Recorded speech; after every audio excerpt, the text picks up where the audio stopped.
Eline, tell me, for the people who haven't watched the series yet, what should people expect? What can you tell us about seasons 1 to 3? Siren season 1 to 3 is a brand new take on the mythology of mermaids. If you are looking for the Little Mermaid kind of approach, then you are not at the right show. Ours is much more edgy. It is a show where mermaids are actually more almost another species of human, and they are much more predatory and ferocious. They are easy killers, let's say. And our show is basically kind of a intense sci-fi whirlwind of adventure and mystery, and it takes place in Bristol Cove, and you will find a world where mermaids come on land and learn the ways of human and vice versa. There's a bit of romance, but there's a lot of intensity. We go underneath, you'll see incredible water scenes. And I obviously think it's the best show ever. It's really cool. It's really cool. So it's no secret that the show approaches the environment impacts brought by humankind. Do you think the message is going through the audience? I certainly hope so. I think that's one of the brilliant things about our show, because even though it's sci-fi, it's definitely set in a very realistic backdrop. Like like I said, like our show doesn't really push those problems in your face, if I dare put it so bluntly, but it's the scene, it sets the scene for the world. And in fact, it's one of the reasons why our stories take place, because the boundary between, you know, the unknown and the deep collide with humans' territories expanding more and more, and that's where you have this collision almost, and that's where the world takes place. I really hope that because I'm hoping that an audience cares for the characters so much, and with that I specifically mean our mermaids, that I hope it ignites some kind of concern and willingness to hear those problems, and also then to maybe act upon it. I know that it's unrealistic to ask for people to be completely, you know, throw their lives around and be nonstop activists. If at least it could create some kind of little change, even if it's in the way you think about things, that would already be really wonderful. It just feels like one massive wall of terrible information. I think sometimes you lose like the sort of personal side to it.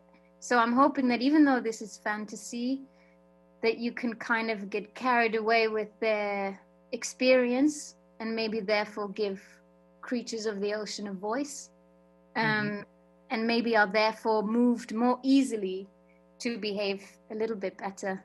You created an incredible Siren with your acting. I mean, thank you. Unbelievable. I've heard that you are inspired by sea creatures and Bjork while giving life to Rin, right? That's right? Yeah, man. So how was the development of this character through these 3 seasons? Do you think at this point Rin's maturity reached its peak? Growth, it never reaches a peak, right? You can always continue to grow, and you can always go further and further. I think life lessons never cease, but I do think that she's been on one heck of a transformation.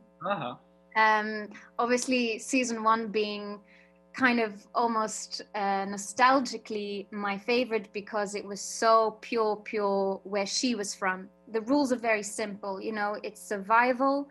You have to respect nature. That means like predators, life, death, living in a pack. Those are all very, you know, straightforward ideas. And her emotions too. She's not very conflicted about what she feels. You know, what she feels, she speaks. And she doesn't know much English in season 1. She doesn't know how to move, what anything is. This world is mental.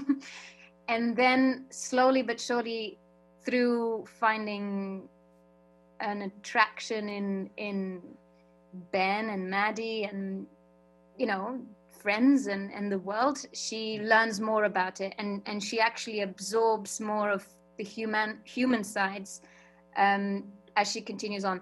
And then in season 3, it definitely reaches the highest peak she's ever had. In season 1 feels like it's more like survival to just get by. Season 2, she's learning nuances, like she tries to laugh and the driving, and she tries the little things. And then season 3, it's back to a very big basic thing about emotional range as a human, and that's where the simplicity goes. Like for us as humans, I think things aren't very simple. We could love, but we'd still feel anger. We could be very resolute about what needs to be done, and yet we feel conflicted because something is hard. And so I think she learns love in a whole new way, loss in a whole new way, and she becomes a mother. And she becomes a mother on land, not in the water. She becomes a mother in a human form. So that's a whole new experience for her. And I definitely think that if you were to put Rin from first episode to Rin last episode, you would be like, wow, what's she been through? So I'd say in my head, she can always go further. There's so much more. But this is definitely, she makes a huge climb in this season. And all the other mermaids too. Always evolving, right? So sirens and mermaids are some of the most loved mythological creatures in pop culture. How was it for you to give life to not one, but two? I got in a little casting box here, I think, of underwater creatures, and I bloody love it. I don't mind if I get cast like that for the rest of my life. They were very different. The first one, it was almost more like a normal character in a body that of like that. They just spoke like any other thing, and I still loved the movement, but I didn't think about it the way I thought about it with Rin. Like when I got Rin through, it was like, oh yeah, blank canvas. The world is brand new. Let's put some Björk on and watch Blue Planet and move and find this new world. Yeah. And I think this is way more my preferred take on that, like getting back in touch with the wildness, which I think we all have. We've all come from that. We've all started out as that, intuitive, very open and primal and ferocious and strong, and both in love and in wanting to kill someone. So I think I prefer this version much more. But I'm like, when you say about mythologies, like this is everywhere, right? These mythologies are in every culture throughout history, and we often only think of the Little Mermaid, or like maybe a little bit the Middle Ages, but where they are depicted as bad and sensual and terrible, and they drown things. But in other cultures, they bring wisdom and they grant wishes, so the mythology is huge. You can really add your own legend to it, and I feel like that's what Siren does, and it's why the show's unique, because it's not like vampires or witches or something where many people have added to the differences, the different possibilities there. This is truly like, wow, never seen that before. Never done before. Yeah, so I'm that's what this is. It's another version, another myth to add to all the stories. And now a tricky question. If you could play any superhero from movies, comics, any media, which one would you love to? Oh, I'm up for anything. I'm kind of up for anything, but I really love to play Xena. Do you know Xena? Xena, No. Warrior Princess? Oh my God, you don't know? Okay, well, you've been deprived. You've been deprived, man. She's so cool. She's like a warrior princess. She's totally like coconuts, but in the best way. Wait, sort she of had like a boomerang that's yeah, round? yeah, yeah. Okay, I watch it. Yeah, Okay. yeah. Dun, dun, dun, dun, dun, dun, Like, you know, super and cool. she was wild, and when I was a little girl, I was like, my God, she's so cool.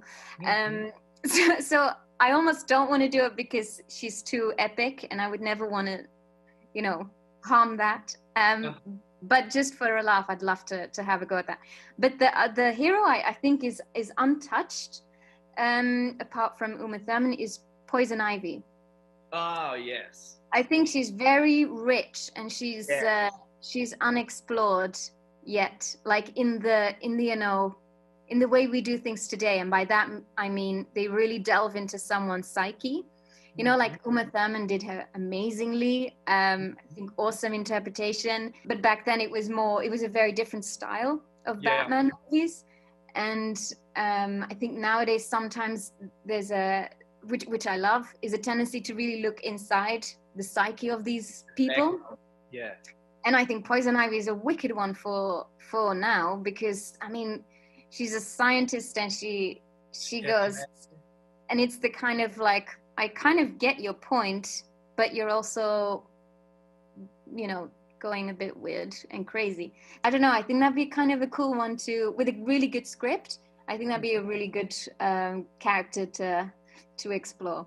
But I have many. Many. There's so many superheroes and things that are untouched. But that's it. Pretty much. That's all the questions I have. So thank you very much, Eline. Cheers. Thank you.